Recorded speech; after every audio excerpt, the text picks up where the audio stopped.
Morning, everyone. It's Joe Waxman, and I'm back with another mini reading. This morning, I want to look at Jimi Hendrix's chart, considered one of the best, maybe even the best guitarist of all time. Many think so. Certainly, he was a prodigy. And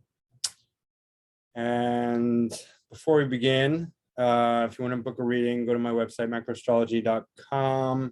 Don't forget to like, subscribe, share if you enjoy this content. And with that, I'm going to share my screen.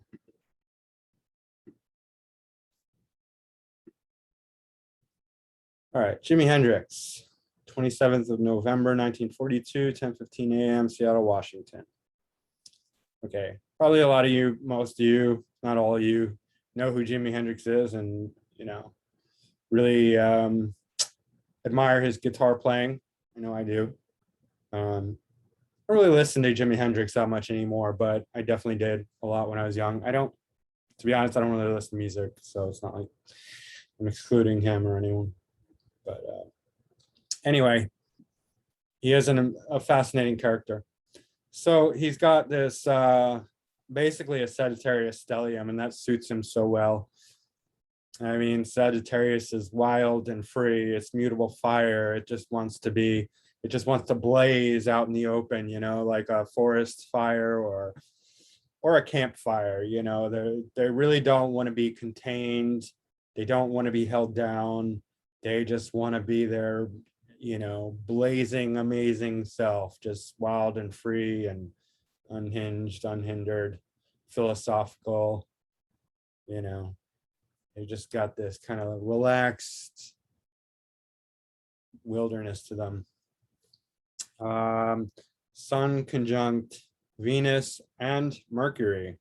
So both of those planets are combust. That's going to cause some difficulties related to the houses that they rule. And his houses are kind of overlap because the ascendant is right at the edge, and then the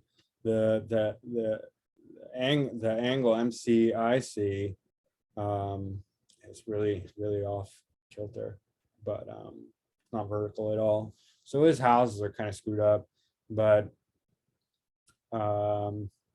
anyway, Sun, Venus, and Mercury are in the 12th house in Sagittarius, and that brings a lot of creativity, right? Sun's ruling the 8th house. But here's the thing: when I study a lot of Vedic astrology too. So like when a planet rules a Dhisthana house, as it's called, 6, 8, 12, and goes into another Dhisthana house, it's actually good luck because it means reversal of fortune. It shows that from one difficult house to another difficult house, it somehow becomes a positive, the energy transfer. So he's bringing in like deep mystical stuff from the 8th house into his 12th house of creativity, right? And we know that, right? Like with his song like Voodoo Child, right? Okay, Voodoo would be 8th house, right? But he was a musician. He wasn't like a voodoo practitioner, but he's singing about like 8th house, occult stuff, like Hey Joe, super heavy song, right? Like, hey Joe, what are you doing with that gun in your hand? Shot his woman, right? 8th house, 12th house, but it's like genius, right?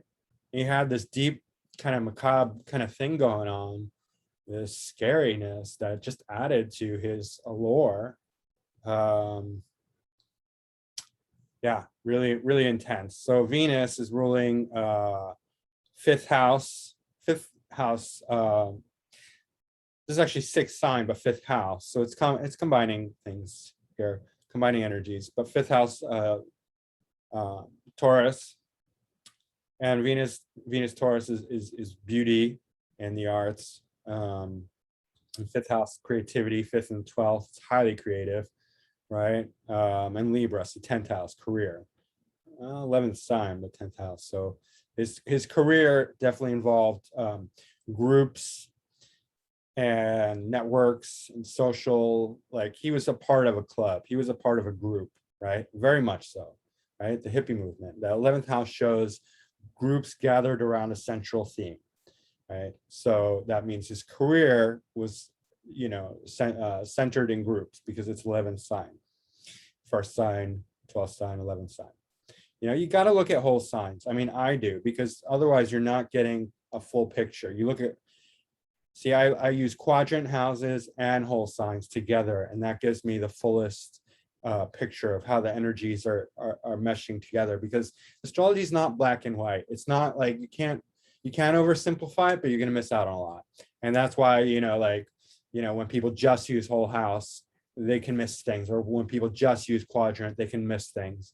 And when you look at it, from different angles and different perspectives, that's when you really get the 3D, full spectrum image of it. And maybe that has to do with my Gemini sun and Venus, that I like to have dual perspectives, at least dual, multiple perspectives of any one thing.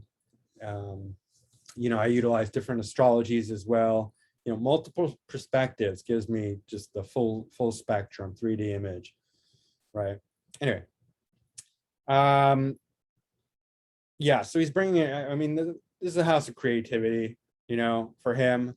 For some people, it's a house of spirituality, or a house of loss, jail, prison, monasteries, foreign lands,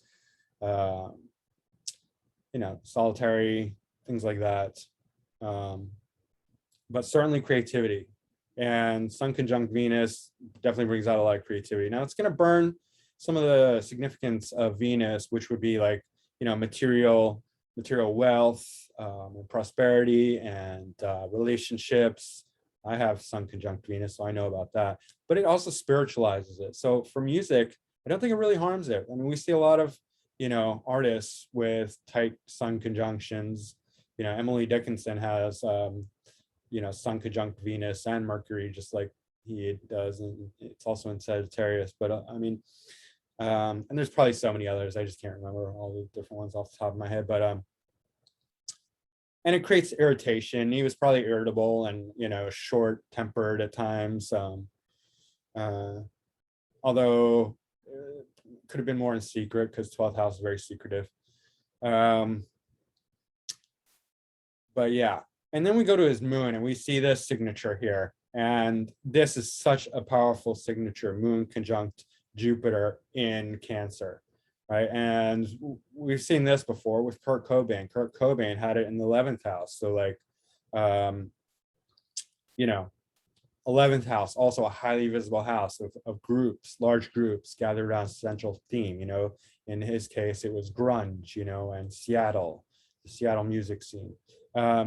With here in the 7th house, this is wide open masses. This is just worldwide influence, right? If anything, this is bigger than Kurt Cobain's influence, right? And I think we could say that, like, he's widely hailed as the greatest guitarist of all time. And here we can see why. It's not just because he had amazing guitar skills, right? There are plenty of people with amazing guitar skills. He could reach the masses with this incredible heartfelt connection through the guitar. Like, he could play the guitar and sing and reach people on a heart level. And Jupiter has to do with belief. So he makes you a believer, right? Because this is a great combination. Like, either one, if you have Moon in the 7th or Jupiter in the 7th. I have Jupiter in the 7th, trying my Moon, so it's pretty good too. But this is like powerhouse. This is such a powerhouse. Jupiter is exalted in Cancer. Moon is at home in Cancer, rules Cancer. So, I mean, for reaching the masses, for the ability to touch people with his guitar, this is it. You want to know why he was considered the world's greatest guitar player? I mean, okay, this Mars too, which I'll get to, but this right here.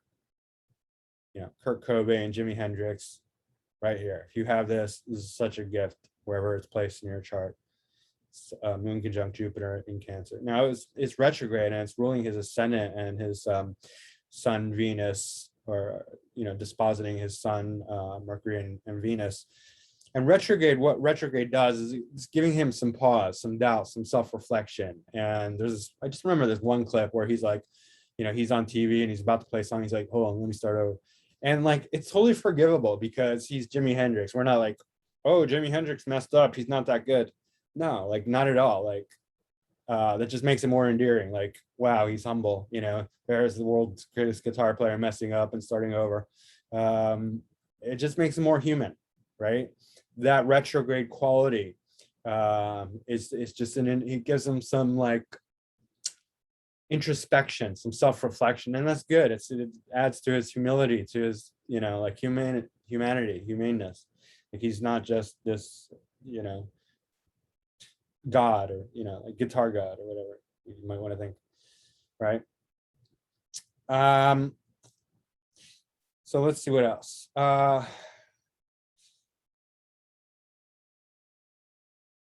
So Saturn is ruling his second and third signs. The second, so the second house cusp, relates to voice. So he was a singer. We know that. We have South Node here. So South Node shows skills that we are born with, right? So Saturn's in the sixth house in Gemini. Gemini would rule skills of the hand. Saturn in the sixth house shows somebody who's working very, very hard, you know, diligently, day after day. Saturn, sixth house is the house of daily mundane work, right? It's work. It's where you get up and go to your job. It rules conflicts, resolutions, health, well-being. But Saturn here just makes you work extremely hard on a daily basis. So what this is saying is that he sang and he practiced guitar daily, like, and that's how he mastered it. Saturn makes you a master. Gemini's hands, skills of the hands are, you know, artistic skills, craftsmanship, right? And it's opposite his Sagittarius Stellium. So that's that actually is making him work even more hard because it's connecting to this, and it's like he's just driven like on a daily basis, and he's running into conflict with himself about, you know, his own abilities and skills, and he's just like pushing himself harder and harder. And you know, the connection to Uranus is that it's like making him you know, Saturn conjunct Uranus is it's a rebel, but it's like a very controlled rebel.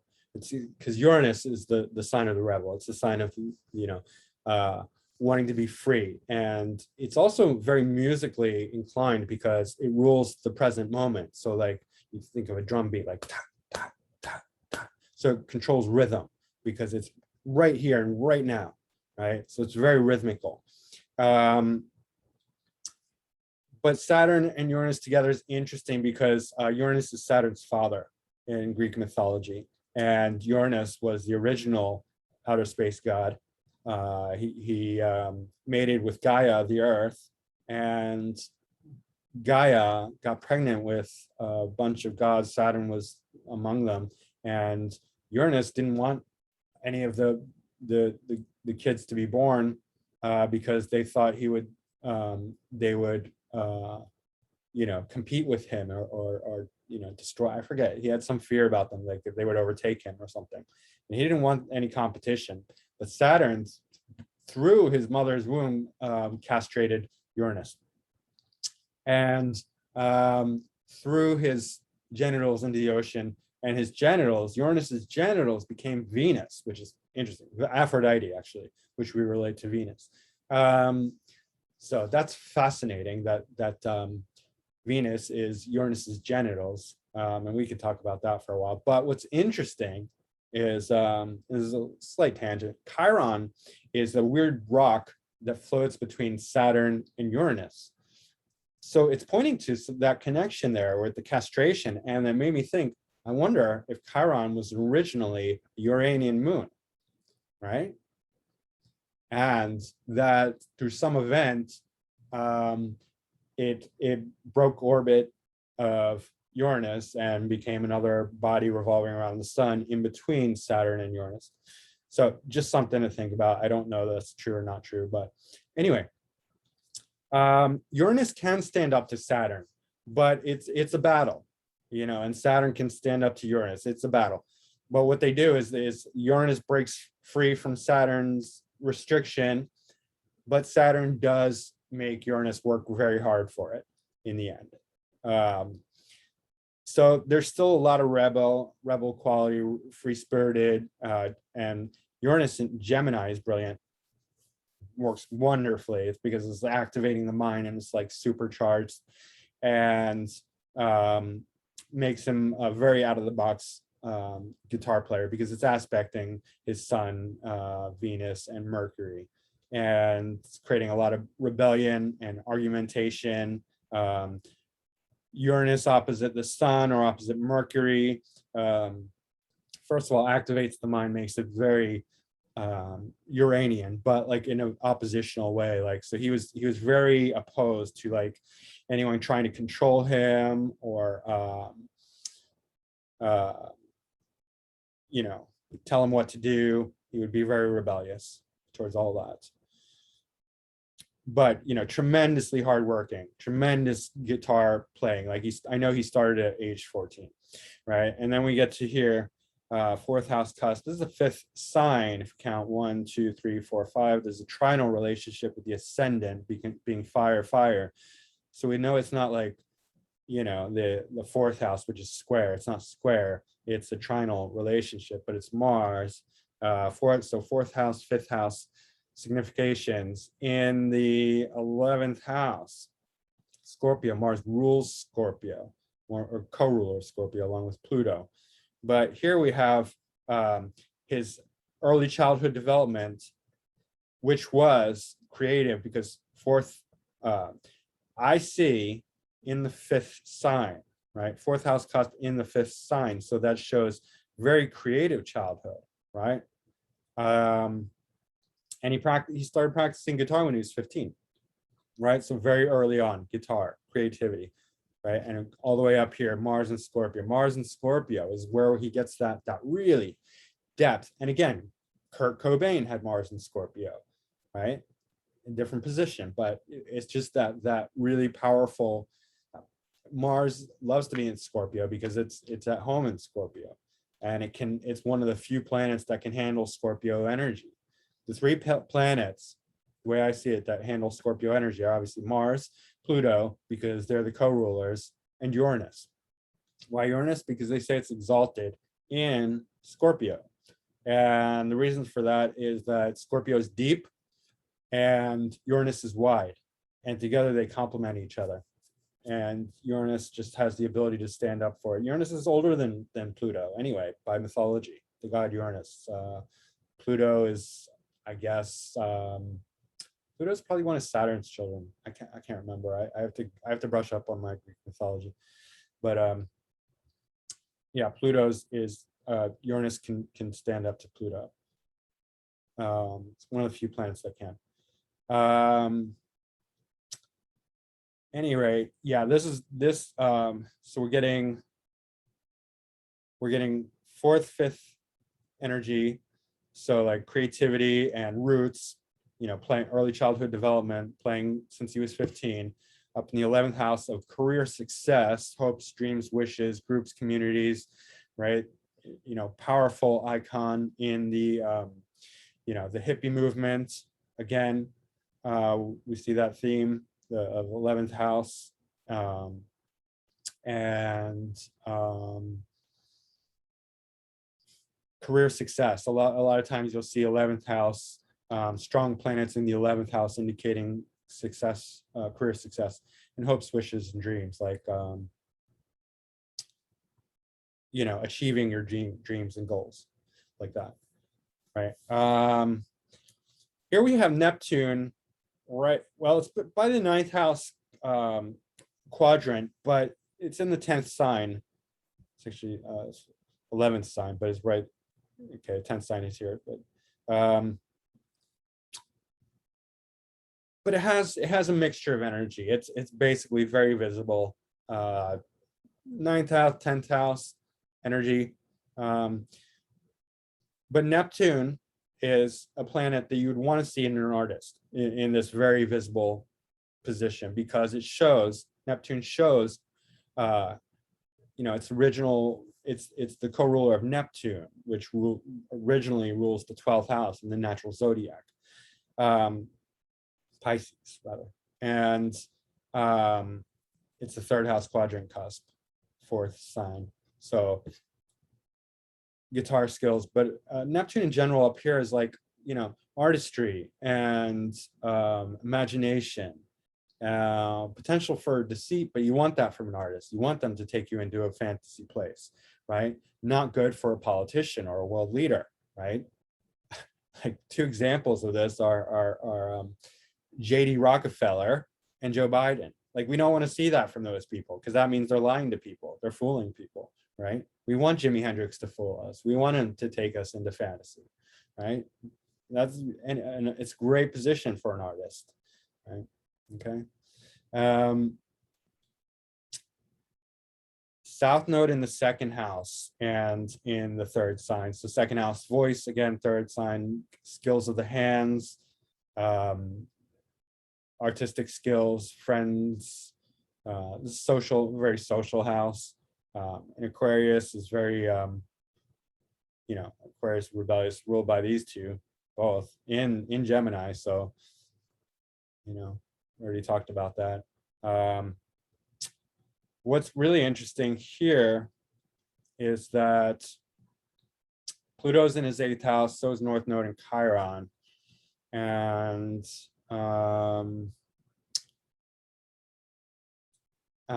it's bringing in, like I said, the 8th house, 12th house connection, or that depth, that kind of like heaviness that he had in his songs, really powerful. There's a trine here, which is Pluto trining these planets. That's super powerful, right? That gives him that heaviness, that depth, just like, he just goes so deep, right? This is the 8th house Pluto trining his 12th house, stellium, basically. It's only, 3 planets plus the ascendant, I'll call it stellium and Sag. But then the North Node, conjunct Chiron, that's kind of troubling. And there's a light square between these. It's out of sign, but it's still, close enough by degree to create a square. And he did not live old enough to fully activate his North Node in Chiron, but that would not have been would not have been good. Like, I don't want to see this really in anyone's chart, because number one, it shows that Chiron's being activated in the 2nd half of life after age 42. Chiron is the reject. Chiron's the wounded reject, at least initially. A centaur rejected by his mother for being a weirdo, and then he was a wise man, a spiritual teacher, an astrologer, and all these things, but he got shot in the leg by Heracles with a poison arrow that he himself made for Heracles to defeat some enemy. And then I guess at the end he dies. But it's good if you can have this contact early in life in certain positions, because it can show a healer. Chiron's the wounded healer, and eventually he becomes a shaman, right? And a very wise man and wise teacher. But to go through this in the 2nd half of life would be very painful. It would show a fall from grace, somebody who would have to become rejected, and very painfully so. And it would have been painful to watch for him. There was some negativity in his future for sure, especially with these squares. And 8th house is not a good house to have North Node in general, even without Chiron, because it's the house of death. It's the house of death and rebirth. It's the house of crises. It's the house of shared resources and other people's money. Sometimes you can see this with like people who turn to dishonest means for making money, because North Node's not an honest planet. It just wants material gains. So you can see somebody here who's like trying to take money from other people. And if I'm not mistaken, this is the same thing that Kurt Cobain had. So we're starting to see a pattern, and Jimi Hendrix and Kurt Cobain certainly had a lot in common, right? But yeah, but also a lot different. But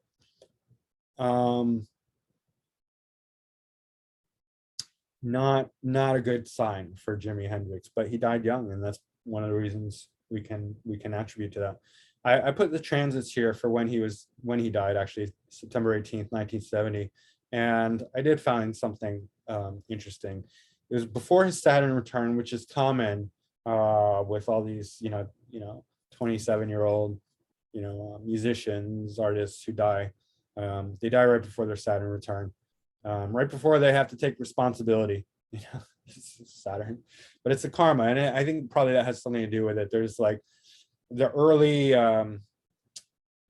connection. There's a wide connection. It's very subtle at first. There would already be starting to activate here, and there could be a lot to that.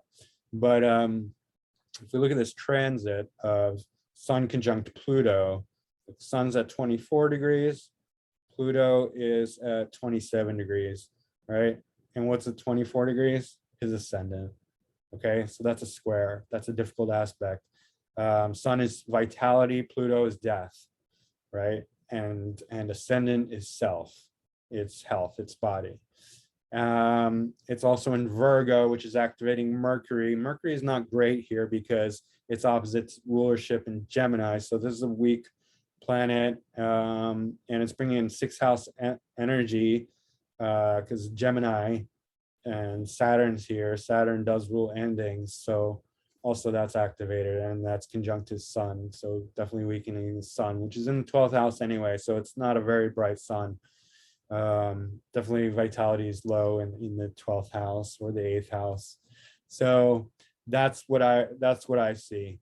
Also, he was just approaching a nodal opposition, which may have something to do with it, just a few degrees, and the nodes go backwards, so it was approaching that. But yeah, interesting, right? This is Jimi Hendrix chart. Oh, there's this one aspect I didn't cover. Mars square Vesta. Vesta is a planet of devotion, right? And Mars is technical ability, right? So a lot of his guitar playing can be seen here. Skills of the hands, all that, but Mars too, and Mars and Scorpio, and because Mars is ruling the fifth sign, fourth house, fifth sign, so we see a lot of guitar playing skills in here, and we have a square here, and squares are still contacts, they're still aspects, even though they're difficult aspects, and he would have had to work through this, but Vesta shows devotion. So he had to work hard to become like, he became more and more devoted over time. Let's put it that way. The more he practiced, when he was practicing really hard with the Saturn opposition in the sixth house, all the time, practice. He became extremely devoted to his guitar playing skills, right? And Pallas, I don't know if Pallas plays in here. That's a intellectual planet, but it recognizes patterns, and it's, so there's something there as well, like adding to his guitar virtuosity, just another intellectual component.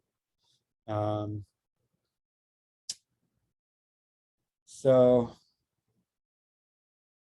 I think that's it.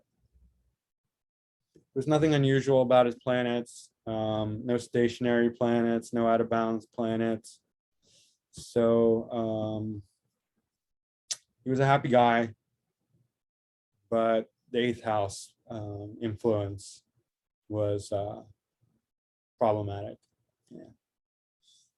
All right, guys, that's it for Jimi Hendrix. I'll be back tomorrow with another mini reading.